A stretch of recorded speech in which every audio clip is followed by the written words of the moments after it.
hivi tulivyotaja makundi tumeita wazee.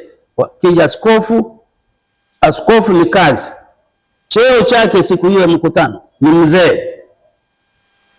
Cheo siku ya mkutano ni mzee, iwe askofu iwe mchungaji.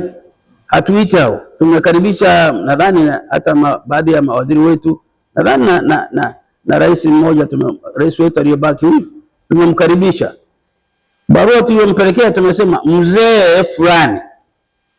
Hatukaribishi vyeo hapa, tunakaribisha wazee. Na mimi leo nazungumza nanyi kama mzee, na ni kweli mzee, miaka 87, na taasisi hii ameanzisha Mwalimu alikuwa mzee, alikuwa anafanya kazi na wazee hata kabla ya uhuru. Kwa hiyo wazee wana umuhimu maalumu katika nchi hii na katika kutazama mwelekeo wa nchi yetu. Pili, wazee ni wazazi. Ninyi wote hapa wengine hamjaolewa, labda mmeoa, lakini wazee ni wazazi. Mimi na wajukuu. Kwa hiyo nimezaa, nimelea, nimekuza, nimepeleka mashuleni, nimehand over kwenye public. Binti yangu mmoja ni lawyer, lakini anatoka kwangu. Kwa yale malezi ya awali ya binti huyo, kama ilivyo kwenu, mmetoka kwenye mizi ya wazazi wenu, ni wazee.